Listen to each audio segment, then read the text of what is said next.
Hey guys, how's it going? Hope you're having a wonderful week like always. Today I am reopening my Whitney Houston discography journey and I will be listening to her Christmas album for the very first time.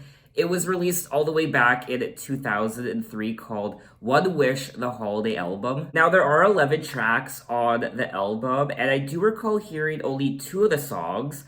Earlier this year, I did go on my Whitney Houston discography journey and I listened to the Preacher's Wife soundtrack. And on that soundtrack, there were the songs Joy to the World and Who Would Imagine a King. So I already listened to those songs on camera for you guys. So if you want to check out that video, the Preacher's Wife video I did, you can.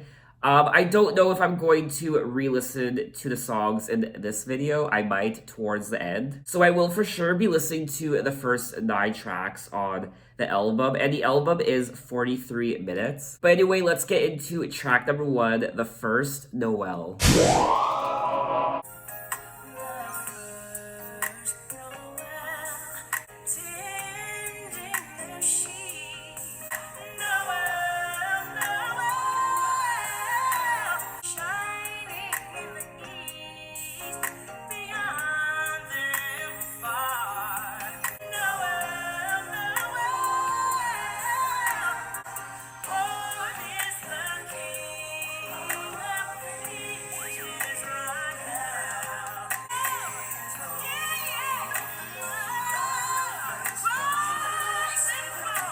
Okay, that was the first track, The First Noel, and it's so refreshing to finally listen to an R&B Christmas album. I've listened to many Christmas albums already this year, and most of them have been the traditional pop and classical music, but this is geared towards R&B, which is nice. It's very refreshing to hear. I am gonna say though, I wasn't really feeling this rendition of The First Noel. I love Whitney, I love her music and her voice.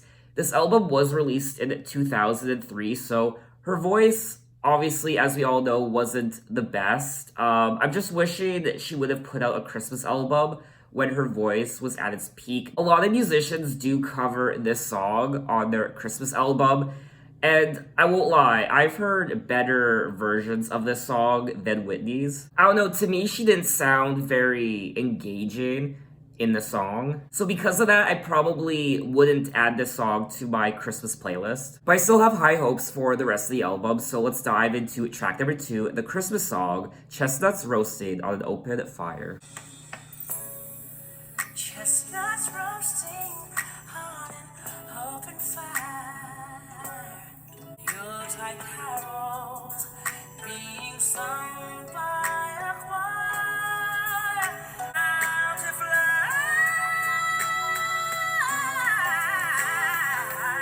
Although it's been said many times, many ways. Happy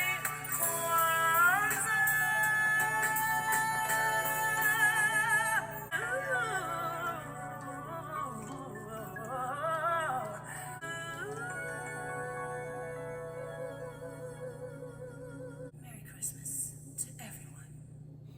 Alrighty, that was track number 2, the Christmas song, Chestnuts Roasting on an Open Fire. And I've said this before in other Christmas videos that I've done, that this song in particular, the Christmas song, has never been one of my favorite Christmas songs. And I will say, Whitney's version of this song didn't make me like it more. I just find there's something off with her vocals on this album. She doesn't sound, like I said already on track number 1, The First Noel, she doesn't sound very engaged, and I'm just having issues with her voice on this album. Now, I'm sure some of you will hate me for saying this, and I don't want to say this, but I'm just giving you my honest opinion. Take it or leave it. But there were times during the song where her voice was almost unbearable to listen to. And I've never experienced this before in any of her other albums I've listened to. Now, the Christmas song was originally written in 1945. And I also want to go back to The First Noel just briefly, because The First Noel is one of my favorite Christmas songs of all time. I actually failed to mention that before. It says here that The First Noel is of Cornish origin. Its current form was first published in 1823. So this song, The First Noel, is almost 200 years old. But anyway, let's move on to track number 3, Little Drummer Boy. Now, this is featuring her daughter, Bobby Christina Brown. Come, they told me, pa-rum-pa-pum-pum, pa-rum-pa-pum-pum, pa-rum-pa-pum-pum, pa-rum-pa-pum-pum. Variation, pa-rum-pa-pum-pum, on my drum, yeah. Every night, pa-rum-pa-pum-pum. Me imagine,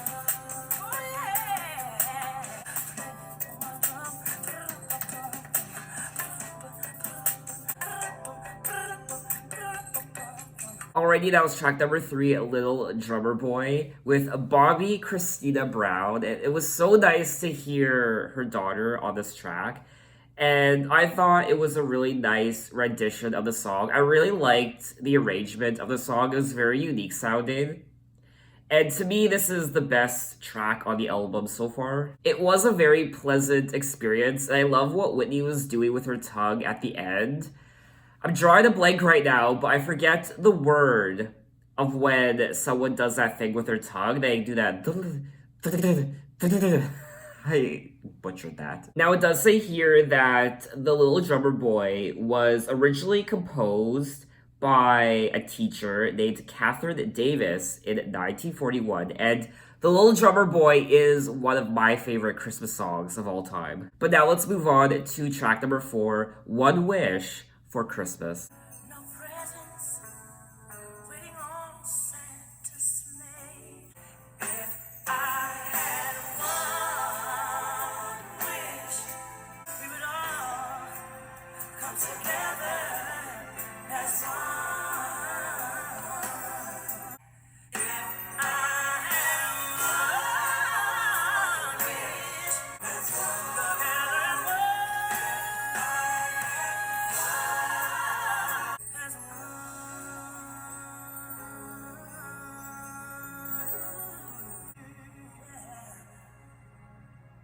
Alrighty, that was track number 4, One Wish for Christmas, and hands down, this is my favorite track from the album so far. I actually thought she sounded great on the track, and to me, this is classic Whitney Houston. I do believe this is an original Whitney Houston song. Well, I was mistaken.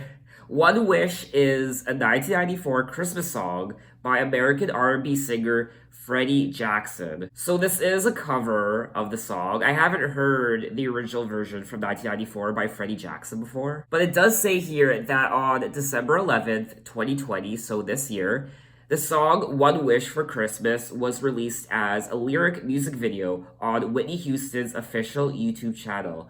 Okay. So if you want to check that out, just head towards Whitney Houston's YouTube channel. Well, this was perfect timing because December 11th was 4 days ago. Yes, I am recording this video on December 15th. The lyrics in the song are very traditional Christmas lyrics, and I like how Rudolph is brought up. If Rudolph and his reindeer ran into delays, I'd still hope for joy. She also brings up Frosty the Snowman, and if Frosty the Snowman were melting away, I would pray for hope and unity. I was gonna say that the only thing missing from this trifecta, Frosty the Snowman and Rudolph, is Santa, but she does bring up Santa at the very beginning of the song. If there were no presents waiting on Santa's sleigh, what would I wish for? Christmas. But anyway, let's move on to track number 5, Katik D, Noel, Oh Holy Night. the stars are brightly shining. Oh, it is. The angels' voices.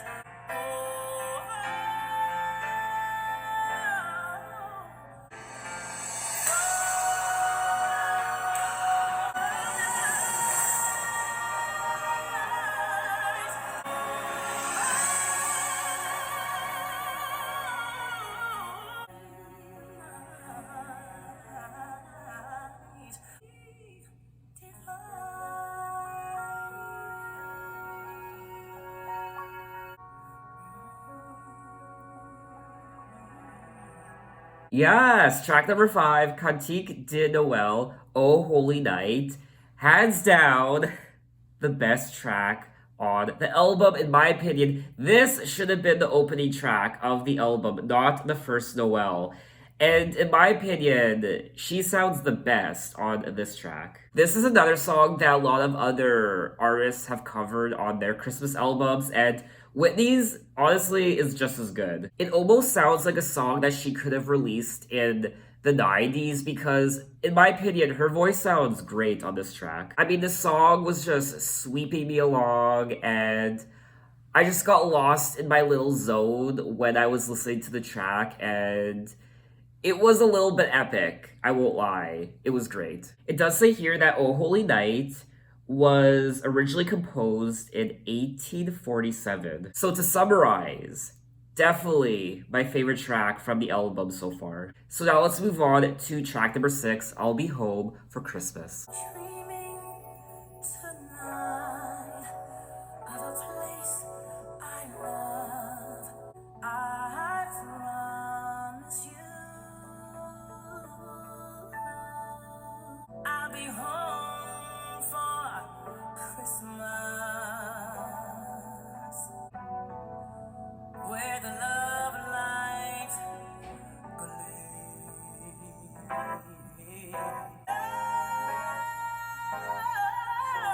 In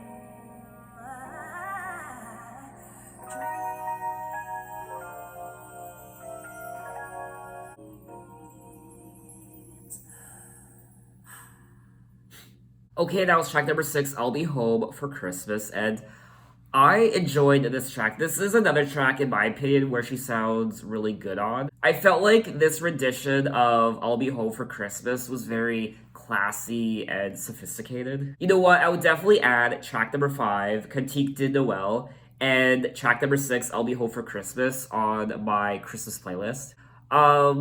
A lot of artists don't really cover this song. Surprisingly, at least the Christmas albums I've listened to, I'll Be Home for Christmas almost never pops up. So now let's move on to track number 7, Deck the Halls, Silent Night.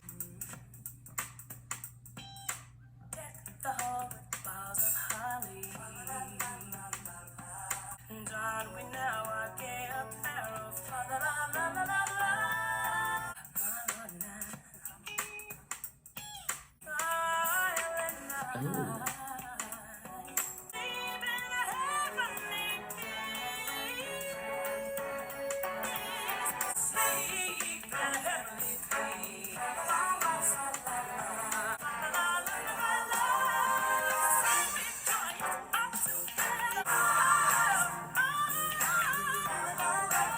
Okay, that was track number 7, Deck the Halls and Silent Night. And this was a very interesting rendition of both Deck the Halls and Silent Night.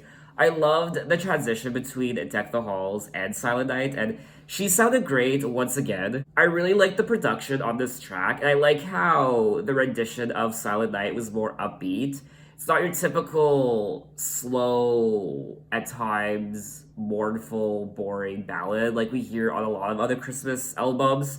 I love Silent Night, but a lot of times this track in particular can get really boring. And she really did liven it up. So if you want more diversity on your Christmas playlist, I would definitely add this track. I will also say that yes, I am enjoying this album now. I was very concerned after listening to the first 2 tracks, but gradually the album has gotten better and I'm liking it now. Now it does say here that Deck the Halls dates back to the 16th century. At least the melody does. The melody is Welsh. And then the English lyrics were written in 1862. Now, Silent Night was originally composed in 1818, so another very old Christmas song. So now we're gonna move on to track number 8, Have Yourself a Merry Little Christmas. Have yourself a merry little Christmas. Our troubles will be out of sight. My Lord, have yourself a merry little Christmas. Through the years we all will be together. La, la, la.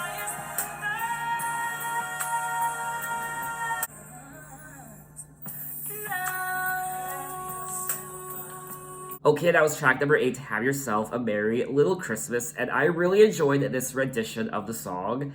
It's not a rendition that I typically hear on a Christmas album. A lot of musicians do cover this song, and a lot of times it's more somber and slow, can get boring at times. So this is an interesting take on the song. It's obviously R&B, and it's nice to hear this variation. Whitney really did put her own spin on it. She changed it up. And again, if you want more diversity on your playlist, you don't want the typical Have Yourself a Merry Little Christmas, I would definitely suggest adding this version of the song. But of course, in my opinion, the best version of the song will always be Judy Garland's. That's the version I always go back to. Now, Judy Garland's version was originally introduced in 1944 for the musical Meet Me in St. Louis. So now we're gonna move on to track number 9, O Come, Emmanuel. Oh, come, Emmanuel. Oh, Israel.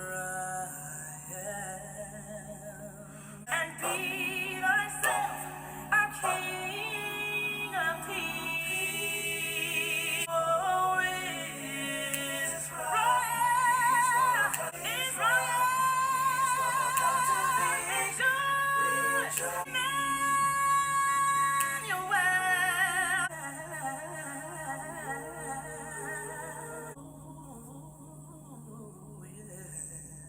Okay, that was track number 9, O Come, Emmanuel, and this is a Christmas song I almost never hear during the holidays. It does say here that O Come, Emmanuel was written in 1861. It says that it was translated in 1861, and the text was originally written in Latin, and it's a hymn that has origins over 1200 years ago in the 8th and 9th century. Wow. 1200 years ago. I really did like the production on the song, but this probably wouldn't be a Christmas song I would listen to again. It definitely wouldn't be a song on this album I would go back to. I don't know, the song just didn't really grab me and it didn't really resonate with me. O come, Emmanuel, and ransom captive Israel that mourns in lonely exile here until the Son of God appears. Rejoice, rejoice, Emmanuel shall come to thee. So now we're gonna move on to tracks number 10 and 11, which I already listened to when I went on my Whitney Houston discography journey earlier in the year. I did listen to The Preacher's Wife soundtrack, and both of these tracks appeared on the album. But just briefly, for the sake of this Christmas album, I will listen to the songs again on camera.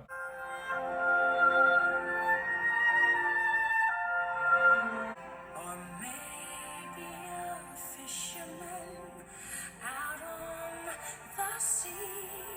But who would imagine a king? Everybody sing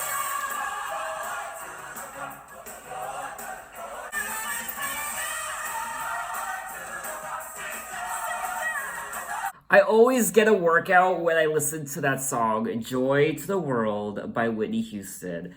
Gospel choir and just everything. The production. My heart's beating so fast and I'm exhausted. So it's safe to say that I love the tracks Joy to the World and Who Would Imagine a King. Now, Who Would Imagine a King is just remarkable. I love the melody. The melody is so touching and beautiful. So that is all 11 tracks of One Wish, the holiday album by Whitney Houston. And I will say I was a little disappointed with this album, in particular the first 2 tracks. I really did dislike the first 2 tracks, which were the First Noel and the Christmas song Chestnuts Roasting on an Open Fire. To me, those were horrible tracks. But the rest of the album, starting with Little Drummer Boy, were great. In my opinion, her voice was a little inconsistent on this album. There were tracks where her voice was sweeping and grand, and wonderful to listen to. And then there were other tracks where it just sounded off, at times even unbearable, which I hated to say, with track number two, the Christmas song. But I don't know what was happening with her voice on this album, but it was just very inconsistent. However, I did love how this album was R&B. I almost never hear R&B Christmas songs or Christmas albums, so this was a nice refreshing change from the traditional pop sounding Christmas albums. And because of that, I would add a few of these songs to my Christmas playlist. This definitely wouldn't be my go-to Christmas album every holiday season. I also wish there were more original Whitney Houston Christmas songs on this album, which I even want to say that there were none. I originally thought One Wish for Christmas was the original Whitney Houston Christmas song, but actually isn't. It's actually a cover. To me, the highlight of the album was the overall production of the songs and the arrangements. So overall, I think that this is a decent Whitney Houston Christmas album. It could have been a lot better in my opinion. So what do you guys think of this Christmas album from Whitney Houston? What are your thoughts? Maybe you love this Christmas album. Tell me why, and which songs from the track list are your favorites? I am aware that a lot of people don't like this Christmas album from Whitney Houston. It is her lowest rated album. So officially, I think that's all I wanted to say. Thanks for watching, guys. You can find me on Instagram, you can find me on Twitter, you can message me, you can tell me other artists I should check out. I'm open to any artists from any decade. You can find me on Apple Music, you can check out my playlist, and so on and so forth. So have a wonderful Christmas, have a wonderful holiday season, have a happy new year, and I will see you next time. I will see you next year. So take care. Bye-bye.